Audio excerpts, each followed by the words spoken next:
सज्जनों, अभी हमारे बीच विद्वान महात्मा स्वामी श्री परमानंद जी महाराज सदग्रंथों के पाठ को सुना रहे थे।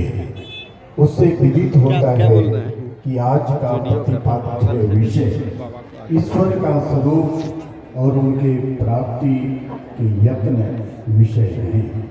हमारे आराध्य देव कहा करते थे कि ईश्वर के स्वरूप को जाने बिना उसकी भक्ति करनी उस मुसाफिर की तरह है जो चला तो जा रहा है लेकिन जाना कहाँ है उसे खुद ही पता नहीं, आखिर वह भटकता ही रहेगा।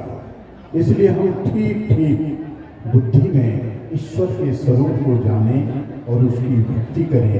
आज का यही प्रतिपाद्य विषय है, ईश्वर का स्वरूप और उनके प्राप्ति के यत्न है। तो बारी बारी से हमारे बीच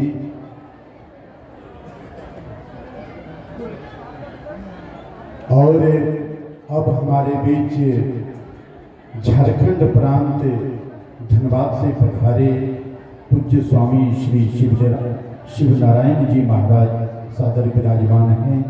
आइए प्रवचन का प्रारंभ स्वामी श्री शिवनारायण जी महाराज की अमृतवाणी में सुनिए।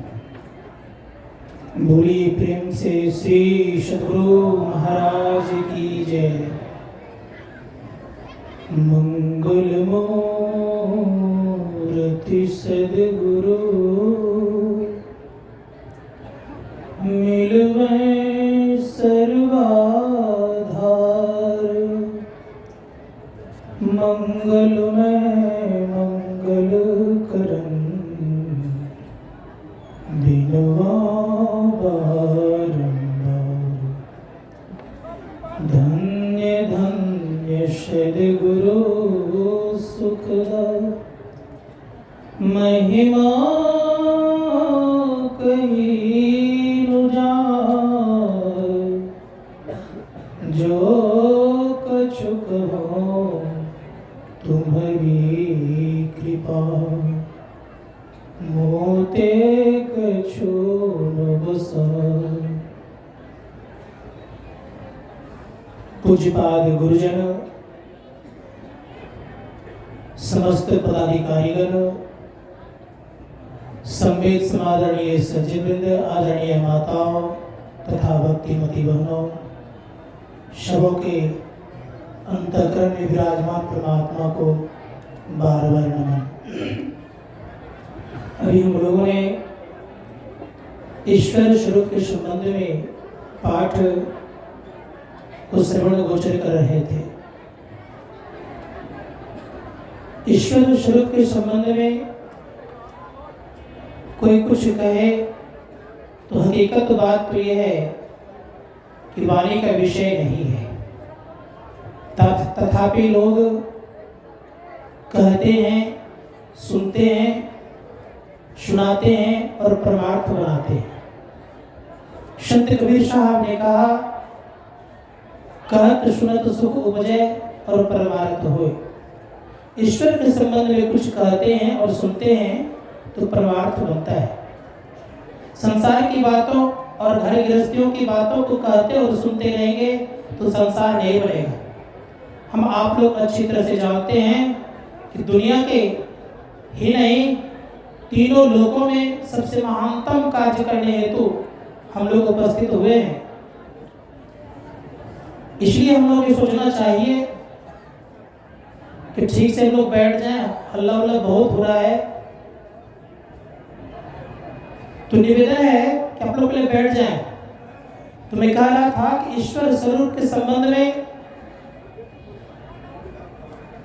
कोई कुछ कहे तो पुष्टि करके उसको इतिश्री नहीं कर सकता, क्योंकि वाणी का विषय नहीं है।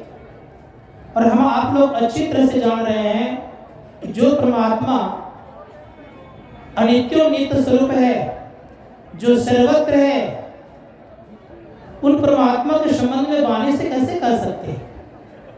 इसलिए शास्त्रकार कहते हैं कि उन परमात्मा को जानने के लिए केवल सक्षम अगर कोई है तो केवल आत्मा है। आत्मा जड़युक्त होने के कारण हम उस परमात्मा को नहीं जान पा रहे हैं। जिस दिन हम लोग जड़ रहित हो जाएंगे उसी दिन उस परमात्मा को हम लोग जान लेंगे। लोगों का कथन है कि वो परमात्मा सगुण भी है और कोई निर्गुण की बात भी करते हैं, लेकिन परम पूज्य गुरुदेव कहते हैं निर्गुण सगुण के पार में किसी का कथन होता है कि परमात्मा सत्य है, लेकिन परम पूज्य गुरुदेव कहते हैं कि सत्य असत्य हो के पार में तो परमात्मा निर्गुण सगुण और सत्य असत्य को पार में है। लेकिन वह परमात्मा सब जगह विराजमान है, सत्य में भी है और असत्य में भी है और इन दोनों से परे भी है। सगुण में भी है और निर्गुण में भी है और इन दोनों से परे भी है। इसीलिए बाइबल भी कहता है कि गॉड इज एवरीवेयर, अर्थात वो ईश्वर सब जगह है और विद्यमान है। लेकिन है कितने? भिन्न भिन्न लोगों की बातें होती है कभी कभी कि वो ईश्वर एक तो है लेकिन सब रूपों में है। लेकिन बाइबल भी कहता है गॉड इज वन, वो ईश्वर एक है। इसलिए उपनिषदकार ने कहा कि वह ईश्वर हाथ पैर मुंह आंख कान नाक जीवा आदि से जाना जा सकता। इसलिए कहा ओम श्वेत उल्लास्य ज्योति वृथा कड़ितम में लगावा परिणसम कृततिम श्रृंगो हरिदर्शन मिर्जा, अर्थात वो ईश्वर हाथ पैर गुदाली रचना आदि इंद्रियों से नहीं जाना जा सकता। अगर उसे जाना जाता तो लोग बहुत लोग जान लेते। शास्त्रकार कहते हैं कि अगर ईश्वर को जानना चाहते हो तो हम आप सच्चे संतों के सानिध्य में जाकर के उन सद्युक्ति लेकर के उन सद्ज्ञान लेकर के अगर हम आप अंतःकरण साधना करते हैं तो सर्वप्रथम अंधकार प्रकाश और शब्द के पार जाएंगे, निशब्द मिलेगा, परमात्मा और हम एक हो जाएंगे, फिर सारे दुखों का अंत हो जाएगा। इसीलिए